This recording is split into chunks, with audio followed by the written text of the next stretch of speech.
Hey, what's up everybody? It's BDL44 coming at you with another video. So I just made a video telling everybody what I was thinking in regards to the Los Angeles Lakers, and I want to further elaborate on that thought because I have further elaborated on that thought. This is a very lengthy situation here, but ignore it because the hairline's even worse, as you know. So this is what we're talking about here. Los Angeles Lakers, Westbrook, that contract is not movable at all. It's really not movable. If Rob is able to move that contract, it'll probably be because somewhere in the back channels we made some promises or gave some under the table money to somebody to take it from us. Okay, ain't nobody within the confines of what makes sense this season going to take that contract from us under any circumstance. I'm just letting you guys know that right now. Nothing short of someone punching their coach completely out would get us an opportunity to get rid of this contract. That's about as far as we get. That's how far it would have to go in terms of something drastic in order for them to be willing to take our contract, that $80-something million contract, from us and give us whatever, anything at all. So, know that now. So in my mind, I'm like, all right, if I know that and I understand that and I believe that, how do we go forward? How do we have a future? Are we of the mindset that doing nothing at all is the way forward, and we just bring back all of our players and just run our small ball and see how far it takes us? Because you and I know it's not going to get us very far. That's a losing season no matter what. Whether you make the playoffs or you don't, whether you get all your players back and you try to do this, somewhere down the line you're going to get knocked off by either Memphis, Utah, Golden State, or Phoenix. It's going to happen. So or Dallas. Dallas is starting to play great defense. Add them too. We're not better than any of those teams at full strength. We're not. So now that I believe that, how do I go forward? Right? If you share that sentiment that I share, that standing pat is not the way to go, it's not a whole lot that we can do to get good enough with the assets that we have. It's not a whole lot.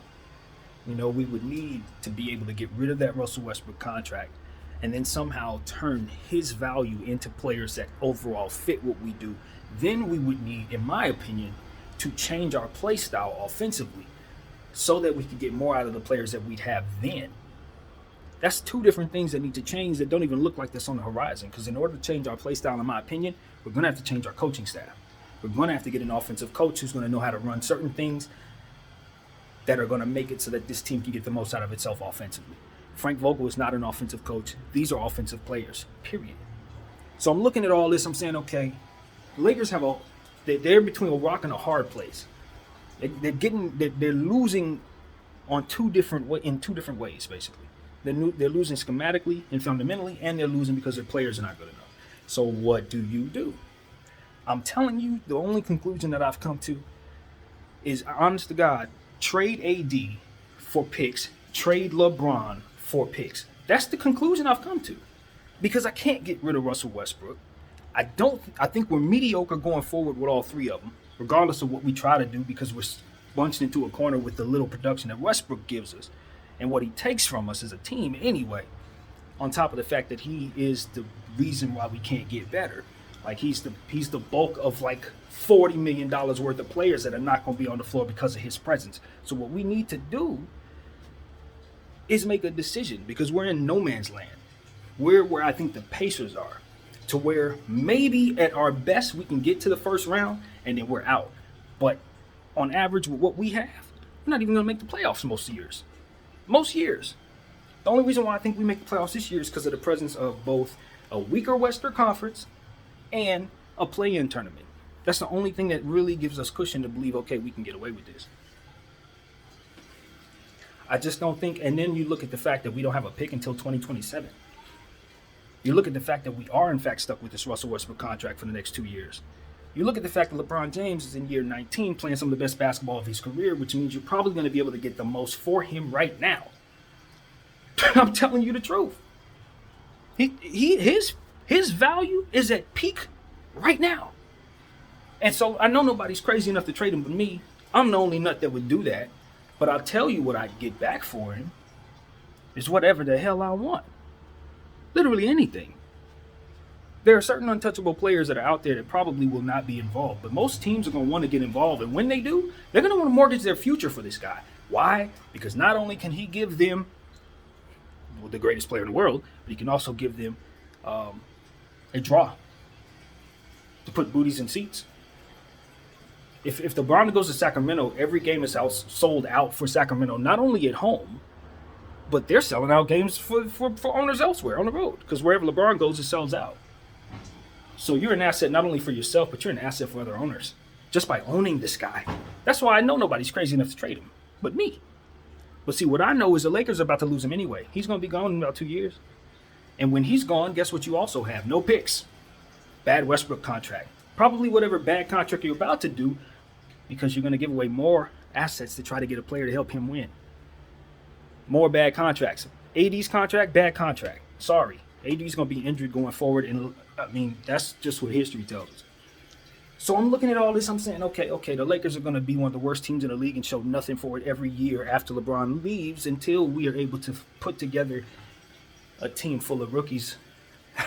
Or get lucky and maybe do this again, which is probably ill-advised since we just mortgaged our entire future to do it. If we're going to be the team that continues to throw $400 million at superstars every year, we're going to have to understand that usually does not get it done. It usually doesn't. It's a bad 20-year plan if that's what the Lakers are thinking. And it looks like that's what they're thinking. Like, we're the Lakers, so we're just going to throw $400 million, $40 million. No, what you want is a crop of young players that can help build you up. Then you can throw that money at players. Do it the Golden State way. That's why they sustained. That's why they're able to keep it going, even though KD left. Even though Harrison Barnes and players like that are no longer on the roster, they're still in contention. Even after a down year, they still are in contention. It's because they did it the right way. We're skipping steps and it doesn't work. That's what I know after having a whole lifetime of watching this game. It doesn't work. We're trying to skip steps as an organization. I'm telling you, it's going to leave us in the dumps. We're already there. We're going to get to a point where LeBron James doesn't have any value anymore. And we're going to wish to God we got off this ship today. That's the truth. AD, same thing. AD, it's a little different because his value isn't high right now. He's not playing great. But hey, I know, I'm crazy. Ain't nothing to it.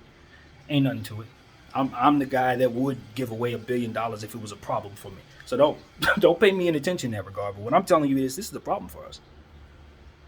This is a problem for us. Because I don't see a way forward for the Lakers to have sustainable championship glory right now. We're going to have to turn the assets of LeBron James and Anthony Davis into those assets, or we're stuck until 2028, pretty much. And I don't know about y'all, but that's 5 whole years.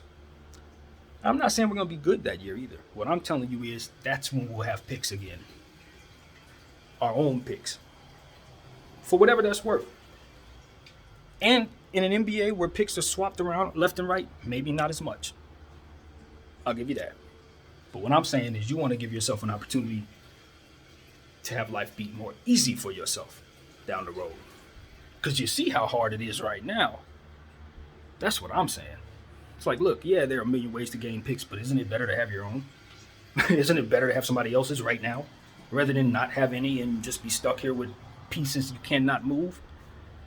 I mean, at some point, you just got to cut your losses. Clearly, we've been making mistakes, so it ain't like we've had the greatest vision for what we're doing.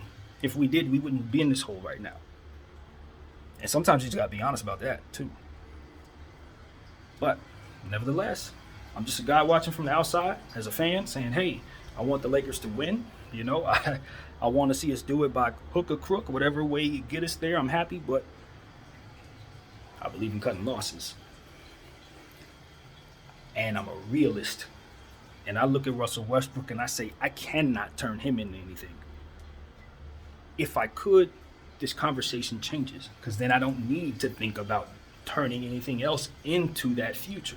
I could take that $40 million contract worth of assets and turn it into something that I can use. Without that ability, now I just got to think about the fate I'm in rather than how to fix it. And when you start thinking about the fate, then you start saying, how do you manage what happens after that? How do you manage after Armageddon? That's how you gotta look at it. Or how do I escape Armageddon since it's already over, right? Am I going down with the ship, or am I gonna use what opportunity I have to get out of here before it go down? Live to fight another day. I like the latter personally. As a Laker fan, I like the latter for sure. So y'all can keep kicking this can down the road with Bron. As I said, we can keep on doing this, and you'll see it play out exactly the way I said. Or maybe there's a scenario or two where he turns into superhuman LeBron once again and carries us to the finals, as to where we'll have a 50-50 chance, what have you. When you get there, anything can happen. But that's only one or two. I see about a million other scenarios where this goes so bad, so very bad. And I don't like those odds, man. I don't like those odds. Can Russell Westbrook hit a couple threes? Sure he can. Do I want to have him shoot them all game long? No. It's bad percentage playing right there. So goes the same in regards to this trio here. And it ain't gonna work. Bron and AD work, but not with Russell Westbrook's contract attached to them. And that's what we have right now. It is what it is, man. They're fine together. We've already proven we can win with them together, even with Frank Vogel. We can win. But not with that $40 million cancer attached to them. No, not with them being older. No. Nope.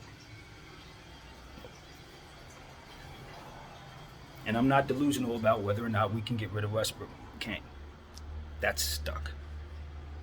So we got to work around that. What would you do? We can sit here, see how far we go. I'd love to be wrong.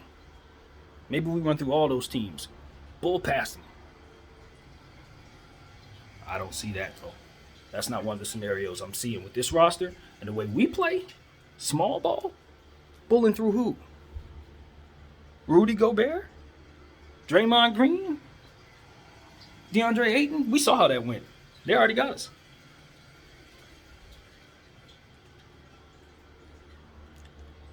Because I can't get rid of Westbrook, I'm going to form a team around Westbrook that fits him. And you know what that means? I personally don't think he can win. After watching him, he can't win. So, he's driving a tank. He's going to be the only contract I have. Everybody else, they're going to be assets. We're going to OKC it. We're going to Boston it. We hoarding picks. That's how the Lakers need to play this. Why? Because as long as we have cap space, we can attract players. Westbrook say goodbye. He's going to retire or do whatever he does. We don't resign him.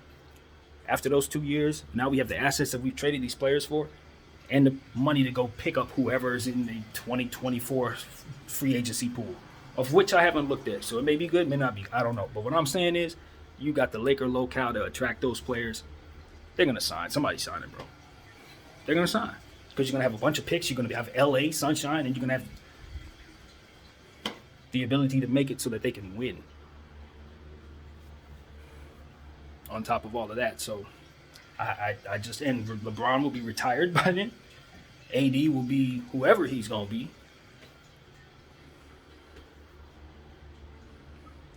Maybe he moves on and continues to play great, gets himself in great shape, and goes on to be the best center ever.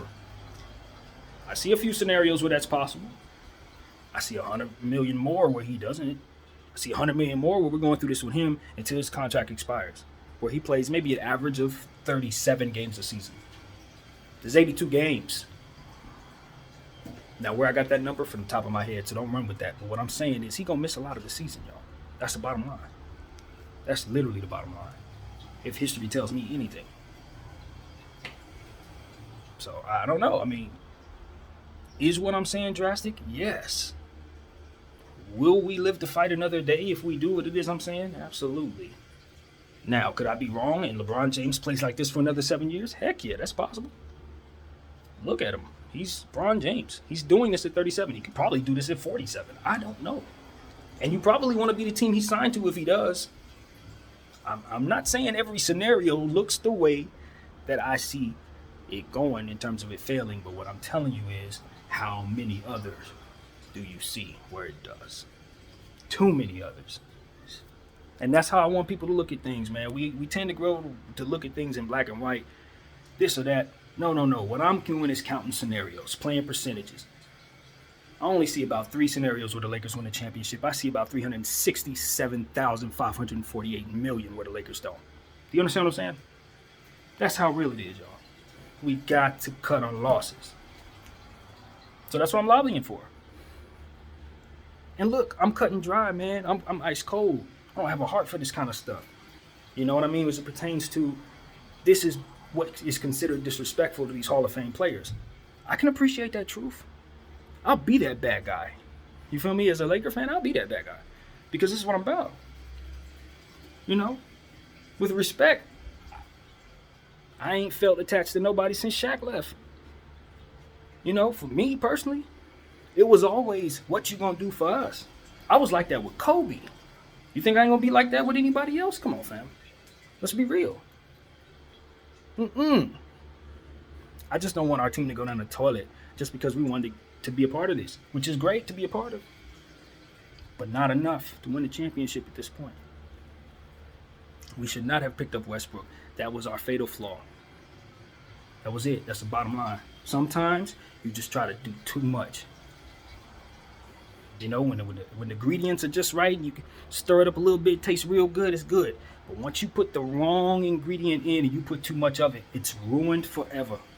That is what we've done here. Sorry, y'all. It just is what it is. My name is BDF44. Thank y'all for watching. No.